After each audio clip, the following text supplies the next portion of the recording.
Bonjour, je m'appelle Céline, je suis la cofondatrice de Résilience, une communauté de patientes et patients, de familles, d'amis, d'aidants, bref, de tous ceux qui un jour ont croisé le cancer sur leur chemin. La résilience, c'est l'aptitude à se construire et à vivre en dépit de circonstances traumatiques. Alors ici, nous allons tenter de donner vie à ce concept en tendant le micro à celles et ceux qui en parlent le mieux. Pas de conseils médicaux, pas de mode d'emploi, pas d'injonction, mais plutôt une pause, une rencontre, un témoignage, une voix.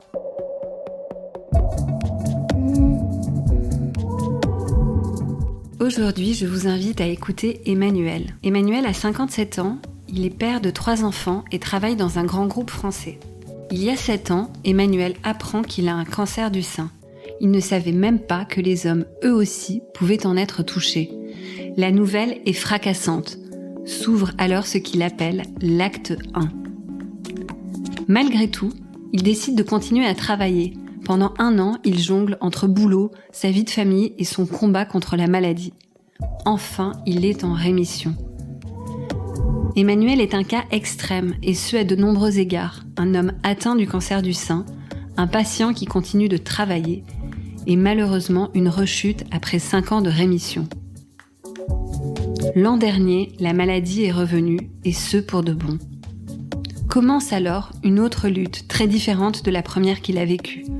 Cet acte 2 est aussi porteur de nouvelles énergies. Emmanuel et moi, nous nous sommes rencontrés très tôt dans l'aventure de Résilience. Sa générosité et sa bienveillance nous sont précieuses au quotidien, et je voulais le remercier en lui donnant la parole au cours de ce mois d'Octobre Rose. Dans cet épisode, Emmanuel prend le temps de revivre son expérience, du combat à l'acceptation. Je vous souhaite une merveilleuse écoute.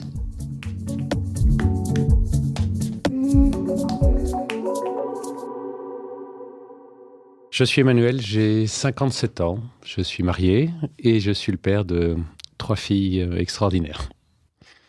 Alors nous sommes fin 2014, à l'approche de Noël, j'ai donc 50 ans. Nous sommes au ski en famille et je fais une grosse chute de ski. Et quand je rentre chez moi à Paris, j'ai un petit peu mal partout et je sens une douleur dans la poitrine.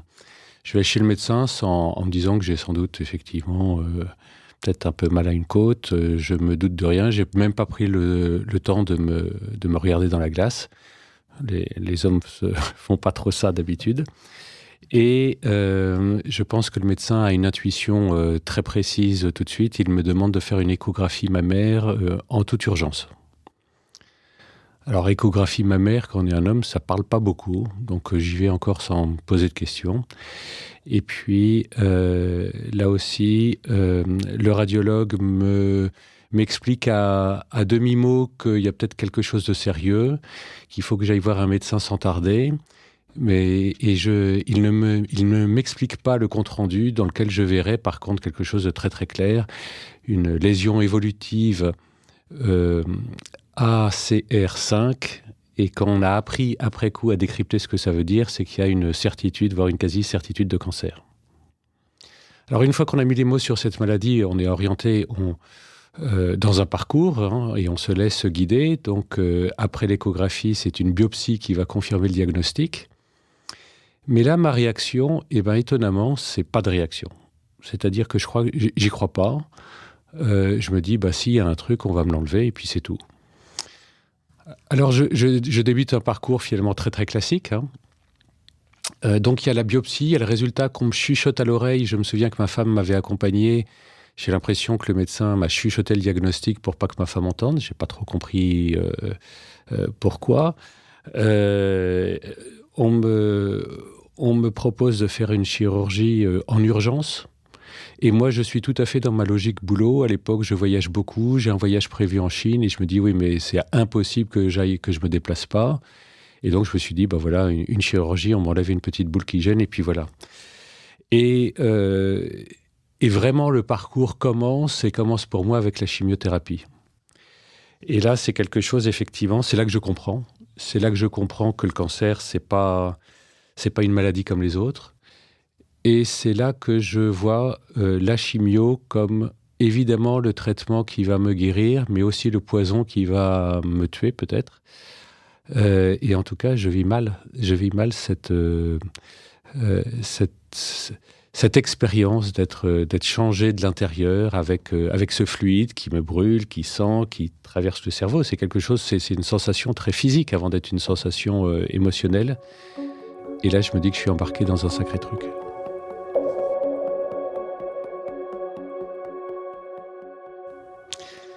Alors à l'époque, je travaille beaucoup et je voyage beaucoup. Je voyage non seulement à l'étranger, mais je fais des allers-retours bi-hebdomadaires en province, à 500 km de Paris, où je suis traité.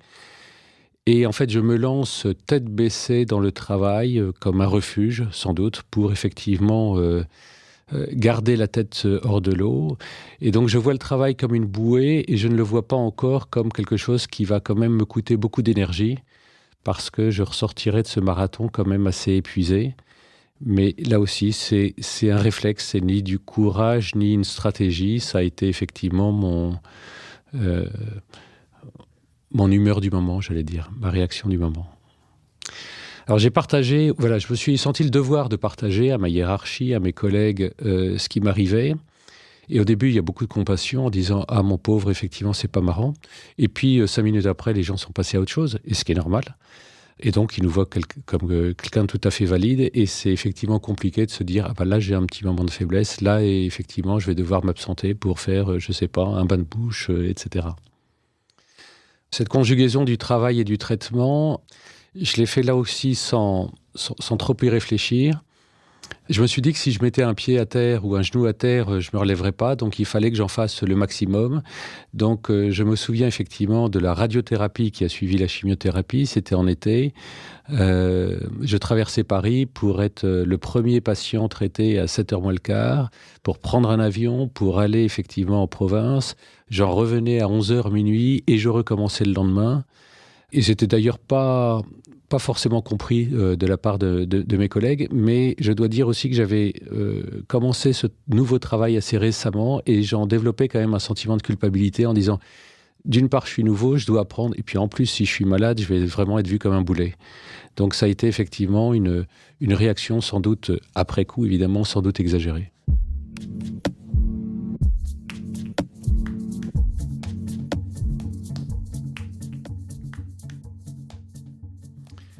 Un mot que j'ai pas dit, c'est que j'ai un cancer du sein, donc je suis un homme et j'ai une maladie qu'on va dire une maladie de femme. Alors c'est pas forcément gênant, mais ça facilite pas forcément l'appropriation. On voit que c'est pas seulement moi qui ne suis pas habitué, c'est aussi tout le corps médical et le corps encadrant. Donc ça commence par la salle d'attente des rendez-vous où les patientes me regardent un petit peu en se disant « Tiens, est-ce que c'est quelqu'un qui s'est trompé d'étage ?» Il me voit m'asseoir à côté d'elle avec ma convocation. C'est l'infirmière qui m'appelle madame parce qu'elle a les yeux simplement rivés sur le dossier. Et donc, si je suis un patient cancer du sein, je suis forcément une dame. Ça passe par les formulaires où on me dit « Mais attendez, vous n'avez pas rempli la case si vous étiez ménopausée ou pas, alors je ne peux pas vous faire l'examen. » Voilà, que des petites anecdotes, mais qui... Et puis, ça va se prolonger par l'hormonothérapie, qui est pas une évidence, évidemment, pour les hommes, qui nécessite d'être encore plus expliquée. Et ça passe également par la reconstruction mammaire. Et ben, ça existe chez les hommes. Et là aussi, même le médecin, le chirurgien plasticien m'a dit que c'était un acte nouveau pour elle. Donc voilà, c'est sans doute une difficulté supplémentaire à affronter.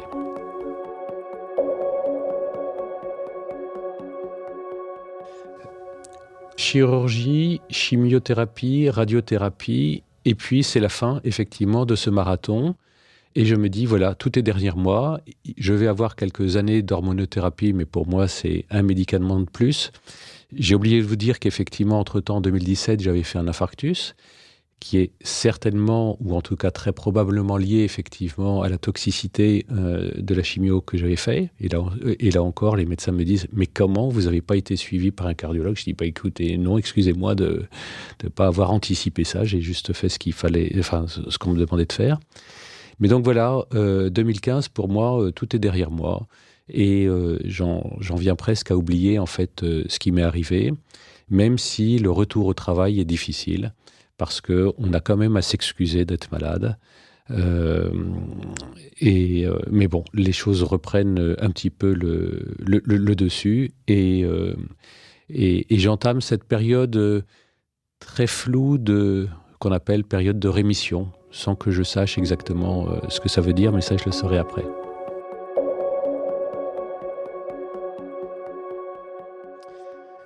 Voilà, alors après coup, avec le recul, effectivement, cette fin du premier traitement en 2015, c'est un entracte, un long entracte de 5 ans. 5 ans, ça correspond à la période de rémission. En général, on dit, bah voilà, si c'est rien passé de grave pendant 5 ans, c'est que c'est plutôt bon signe.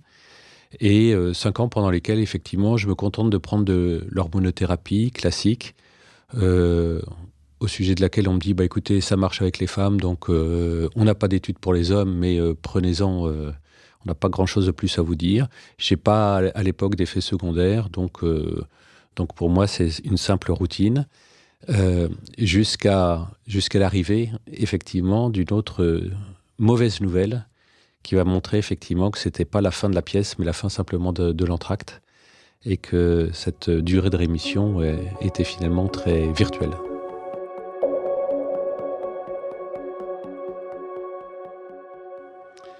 Voilà, alors on accélère un petit peu le temps, on se retrouve en mars 2020 et je fais une visite de routine comme j'en fais tous les 6 mois et je viens avec une échographie mammaire comme je le fais tous les ans. Et là, effectivement, il y a des ganglions, j'ai des ganglions axillaires, mais le médecin se veut ultra rassurant en disant non, mais c'est évidemment rien, mais bon, on va quand même, on suivra ça, mais rassurez-vous. Et il se montre rassurant une deuxième fois, puis une troisième fois, et donc les mois passent, 8 mois passent après cette visite de routine, jusqu'à ce que le diagnostic final tombe. Voilà, je suis en rechute. Une biopsie, puis un TEP scan, effectivement, confirmeront ce diagnostic. Diagnostic, là encore, exprimé à mi-mot. On ne me dit pas la moitié de ce qui est sur le compte-rendu, que je lirai bien évidemment après. J'imagine qu'effectivement, certains médecins préfèrent que la dimension affect soit un peu retombée pour rentrer dans la technicité, j'allais dire, de la maladie. Pour moi, ça a été une difficulté, effectivement, d'appropriation. Si on ne me dit pas les choses, c'est difficile de les deviner.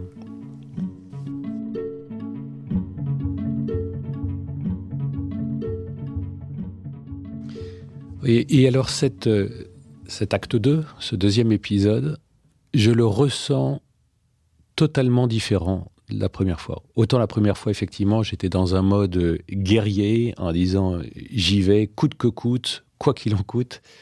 Autant là, je me sens assez humble, assez perdu, peut-être assez faible. Je sens que je suis dans quelque chose de beaucoup, beaucoup plus complexe et que je ne m'en sortirai sans doute pas tout seul. Et je pense, après coup, avoir effectivement passé toutes ces phases qu'on connaît très bien, qui sont finalement très classiques, qui sont les phases du deuil, qui sont aussi les phases de la résilience, qui commencent par de la sidération, difficile d'y croire, qui se prolonge par de la colère. Et moi, la colère, ça a été une colère du temps perdu. J'ai dit, mais attendez, 8 mois pour poser un diagnostic, c'est peut-être 8 mois qui fichent une vie en l'air. La seule réponse qu'on m'ait faite et qu'on puisse faire, c'est « on ne saura jamais ». Et on ne saura jamais, mais il faut vivre avec ce « on ne saura jamais ». Donc cette colère, j'allais dire, elle commence à s'éteindre, simplement.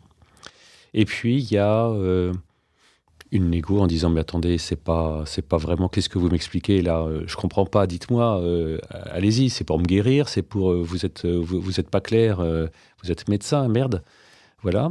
Et puis, il y a quand même effectivement une phase de mélancolie qui prend qui peu à peu prend le dessus. Et puis ce mot qu'on m'avait donné à entendre dès le début, ce mot d'acceptation. Voilà, on m'avait dit ce sera l'histoire de concilier combat et acceptation. Et le combat et l'acceptation, je me suis dit mais non, ce sont 2 mots inconciliables. C'est soit l'un, soit l'autre. On gagne ou on accepte finalement ou on refuse le combat. Et puis, ce paradoxe, évidemment, c'est un des nombreux paradoxes, c'est peut-être le principal. Et je commence juste à comprendre, effectivement, cette notion d'acceptation. et cette notion de résilience qui, effectivement, est l'ouverture qui suit cette période d'acceptation.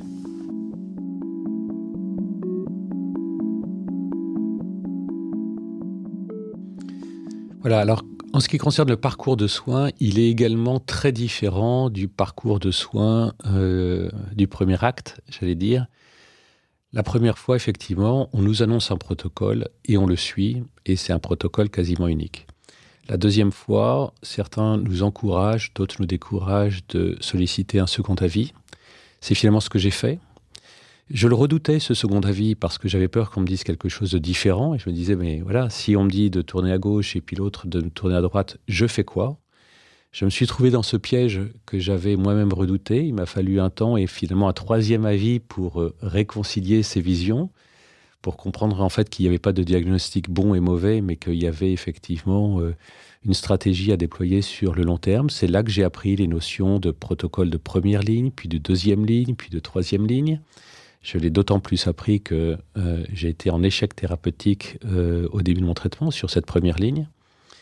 Et donc, effectivement, j'ai également compris que ce combat et cette acceptation, je ne le mènerai pas seul et que je souhaitais effectivement être entouré d'expertise et de soins, puisque là aussi, on mène en fait non pas un combat, mais 3 combats. En tout cas, c'est ce que j'ai ressenti. Le premier combat, c'est évidemment le combat contre la maladie, c'est clair. Le deuxième combat, qui n'est pas moins important, c'est celui contre les effets secondaires. Puisqu'en fait, on peut arrêter un traitement, soit parce qu'il n'est plus efficace, soit parce qu'il a cessé d'être efficace plutôt, soit parce que sa toxicité n'est plus supportable ou est devenue trop dangereuse.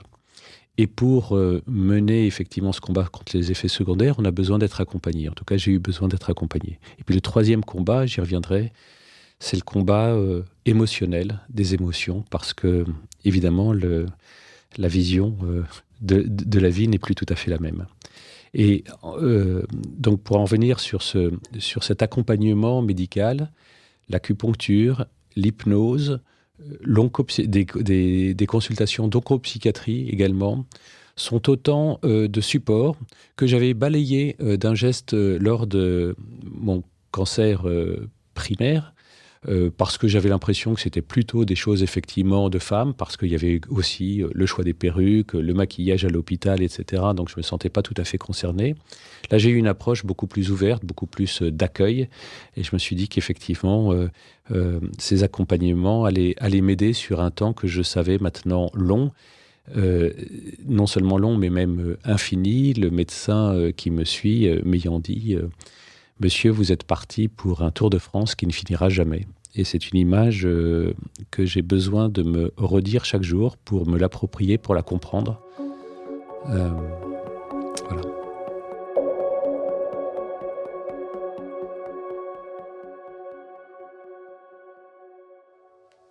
Oui, alors je vous ai parlé d'un combat émotionnel. J'avoue que je ne sais moi-même pas exactement ce que ça veut dire, mais je vais essayer de dire ce que je ressens. J'ai senti une reprogrammation, une repriorisation de mes émotions. D'abord, j'ai eu un besoin, mais un besoin qui venait des tripes, qui venait pas de la tête, de rayer, de m'affranchir des projets, des personnes, voire qui étaient source de toxicité, de stress. J'ai senti effectivement le besoin d'aller piocher dans de l'énergie vitale. Et l'énergie vitale, on l'a en soi et puis on l'a beaucoup par les autres. Et donc, en ce même moment où je fuyais un petit peu ce que j'appelle les projets toxiques et stressants, j'accueillais d'autres rencontres, d'autres échanges, d'autres projets extrêmement positifs qui me portaient, qui nourrissaient ces pulsions de vie. Et donc, je m'ouvrais, je commençais effectivement cette démarche d'ouverture émotionnelle. Alors c'est très difficile à décrire parce que d'abord c'est quelque chose qui n'est pas du tout figé. Je me découvre chaque jour à écouter des voix intérieures qui étaient enfouies chez moi et également à m'apaiser. Et je jongle effectivement avec ces ce que certains appelleraient des pulsions de mort et des pulsions de vie. Mais ce sont effectivement toutes ces émotions qui, à mon avis, sont vraiment au moins aussi importantes que la gestion clinique de la maladie. Alors, je vous l'ai dit, cette démarche vis-à-vis de mes émotions, elle est nouvelle et évolutive. Mais j'ai eu besoin effectivement de me construire quelques rituels. Je me lève le matin en me nourrissant de projets et de ces pulsions de vie qui me portent, de ces nouvelles aventures que je démarre, seul ou avec d'autres personnes. Alors que souvent, effectivement, au moment de me coucher, je vais m'apaiser en étant plus dans l'acceptation. C'est-à-dire que je me lève en étant dans le combat et je me couche en étant dans l'acceptation. Et sur un cycle de 24 heures, et bien c'est comme ça, sans doute, que je conjugue ces deux mots si difficiles à réconcilier. Et puis, ma thérapie à moi, et je pense chacun à la sienne, ça a été de faire beaucoup de marches. Et la marche est vraiment un exercice magique parce que il fait le ménage, il permet de faire le ménage et le tri dans ses émotions. Et ça a été un facteur effectivement d'apaisement très, très fort. Voilà. Autant sur la première période de ma maladie, j'étais pas du tout dans une recherche de l'apaisement. Autant là, je sais que c'est une clé de mon combat à mener.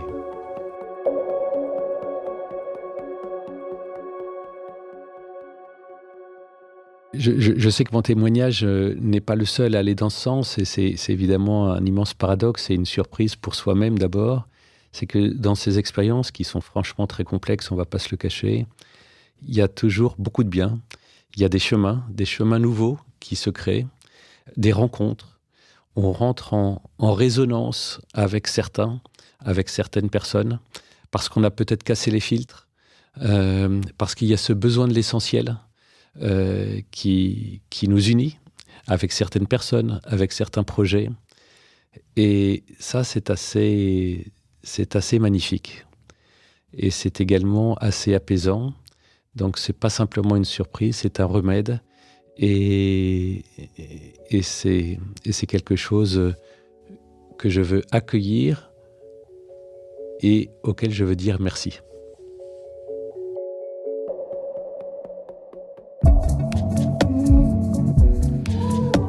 Une définition de la résilience, alors peut-être plus qu'une définition, une illustration.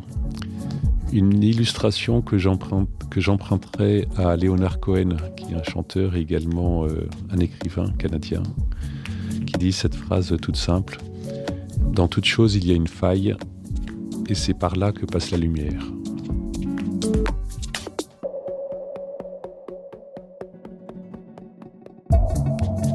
Emmanuel nous raconte son combat contre la maladie, ses effets secondaires et surtout les émotions qui le traversent. Un combat aussi complexe que peu commun quand on peine à comprendre ce qui nous arrive. En effet, Emmanuel est un cas extrême. Un cas rare, certes, mais pas unique. Plus connu et communiqué du côté de Vénus que de Mars, le cancer du sein touche aussi les hommes qui représentent aujourd'hui 1% des diagnostics, soit plusieurs centaines d'hommes en France chaque année. En conséquence, les traitements proposés sont généralement extrapolés à partir de données générées chez les patientes et donc pas forcément adaptées. Pour y faire face et inclure ces patients extrêmes dans la recherche de nouvelles thérapies du cancer du sein, de plus en plus d'essais cliniques incluent des hommes dans leur cohorte. Parmi les traitements pris conjointement par les femmes et les hommes, un classique selon Emmanuel, l'hormonothérapie. Bien que le bénéfice clinique soit indéniable, l'adhésion à ce traitement n'est pas toujours garantie. Environ 1 homme sur 4 l'interromprait avant les 5 ans généralement prescrits. En cause, les effets secondaires que l'hormonothérapie provoque, principalement des bouffées de chaleur et une réduction de la libido.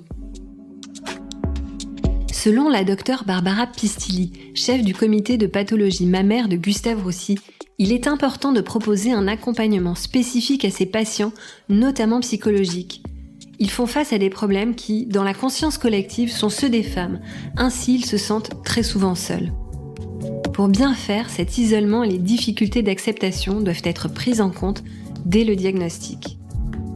Emmanuel m'a confié qu'à chaque fois qu'il était dans une salle d'attente, on l'appelait Madame. Ce mois d'octobre rose touche à sa fin, mais il n'est jamais trop tard pour parler du cancer du sein aux hommes qui vous entourent et qui, eux aussi, peuvent être concernés. Enfin, si vous aussi, vous avez croisé le cancer sur votre chemin, Résilience a lancé début octobre une application pour aider chacun et chacune à mieux vivre le cancer au quotidien et vous accompagner sur le chemin de la résilience. N'hésitez pas et rejoignez le mouvement. C'était le 3e épisode de Résilience. Merci à Emmanuel pour ce précieux témoignage et à vous tous de nous avoir écoutés. Quant à moi, je vous donne rendez-vous le mois prochain pour un nouvel épisode.